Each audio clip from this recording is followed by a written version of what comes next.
आणि आता एक ब्रेकिंग न्यूज। आदिवासी दिनाच्या निमित्ताने अकोलेमध्ये झालेल्या कार्यक्रमाची आणि राष्ट्रवादीचे आमदार किरण लहामटेंच्या वक्तव्याची चांगलीच चर्चा होते। कार्यक्रमाच्या वेळी जमलेल्या आदिवासी बांधवांवर पोलिसांनी लाठीचार्ज केल्याचा आरोप किरण लहामटे यांनी केला होता आणि तुमच्या प्रशासनाने आदिवासींवर लाठीचार्ज केला, पण आम्ही संयमाने घेतलं। तुम्ही चुकले असाल तर आम्ही चुकणार नाही, पण याचा हिशोब होणार, असं लहामटे म्हणाले। मात्र आता त्यांनी यावरनं यू-टर्न घेतल्याचं दिसतंय। तो लाठीचार्ज नव्हता, फक्त एकनाथ शिंदेंना जाण्यासाठी पोलिसांनी मार्ग बंद करून देण्याकरता आदिवासी बांधवांना बाजूला लोटलं होतं, असं लहामटे म्हणाले।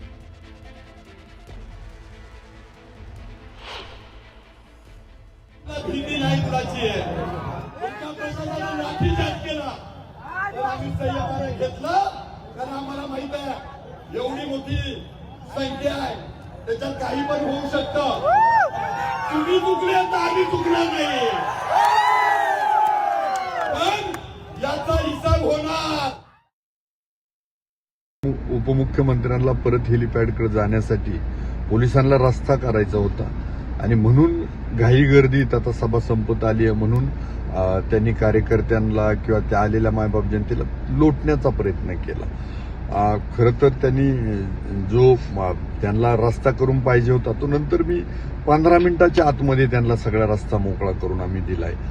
तर ते मला सांगितलं असतं तर त्या निमित्तानं मी सगळ्या कार्यकर्त्यांना, नागरिकांना, आमच्या आदिवासी बांधवांना आव्हान केलं असतं त्यांनी रस्ता द्या। नंतर मी स्वतः सांगितलं की सगळ्या पोलिसांनी किंवा तुमची जी पोलीस फोर्स आहे त्यांनी बाजूला व्हा, आम्ही रस्ता करून देतो, आणि रस्ता करून दिला। पण त्यांनी जो आताताईपणा केला, कार्यकर्त्यांना ढकलण्याचा, त्याचा आम्ही निषेधच करतो। पुढे बघूया, ठाणे महानगरपालिका वर्षा मॅरेथॉन उपमुख्यमंत्री एकनाथ शिंदेंच्या उपस्थितीत पार पडली आणि याचबद्दल यापूर्वीची जी बातमी आपण बघितली की जो सगळा अकोलेमध्ये प्रकार घडला, दरम्यान आदिवासी दिनी आदिवासी बांधवांवर लाठीचार्ज करणे योग्य आहे का, असा सवाल आमदार रोहित पवार यांनी केला। एकनाथ शिंदे साहेबांचा कन्वॉय होता आणि आमदार अजितदादांचा होता। आता त्याच्यात मुद्दामून ते केलं गेलं, मुद्दामून कन्वॉयच्या गाड्या आडल्या जातील असा एक प्रयत्न होता का काय मला माहीत नाही, पण त्याच्यावर पोलिसांनी ॲक्शन घेतली असं आम्हाला जाणवतं। चर्चेतून बोलून हा विषय सुटला जाऊ शकला असता, पण जर धक्काबुक्की आणि जर मारहाण केली जात असेल तर लाठीचार्ज केला जात असेल ते मात्र त्या ठिकाणी योग्य नाही। कारण का आदिवासी दिन साजरा करण्यासाठी हजारो संख्येने लोक तिथं उपस्थित होते आणि त्यांच्यावर तुम्ही लाठीचार्ज, त्यांचाच दिवस असताना त्यांच्यावर तुम्ही लाठीचार्ज करणं हे कितपत योग्य आहे।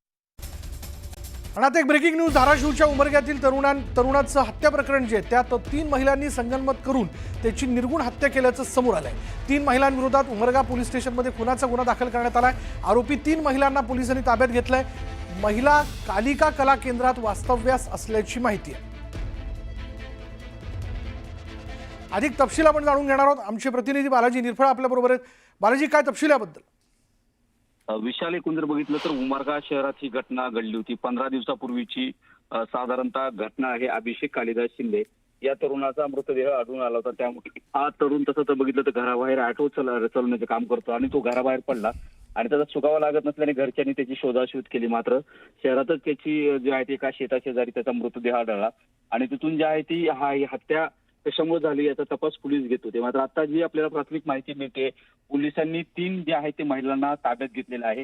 विशेष या 3 आरोपी आहेत ते महिला आहेत आणि त्यांचं कालिका कला केंद्रात वास्तव्य आहे। आपल्याला कालिका कला केंद्र म्हणलं तर ज्या अगोदर 4 दिवसापूर्वी तिथे गोळीबाराची घटना देखील झाली होती आणि आपल्याला विशालची प्राथमिक माहिती मिळते त्या माहितीनुसार हे असं आहे की या महिलेबरोबर याचं प्रेमसंबंध होते, यातील एका महिलेबरोबर, आणि त्या दोघांचं प्रेमसंबंधात बिनसलं होतं आणि या तरुणाची पार्श्वभूमी जी आहे ती याच्यावरती अनेक गुन्हे दाखल आहेत। या तरुणानं काही महिलेचं स्टेटस जे आहे ते व्हॉट्सअपवरती ठेवलं होतं, आक्षेपार्ह स्टेटस होतं, त्याच्यामुळे या महिलांनी काहीतरी राग त्याच्या मनात धरला।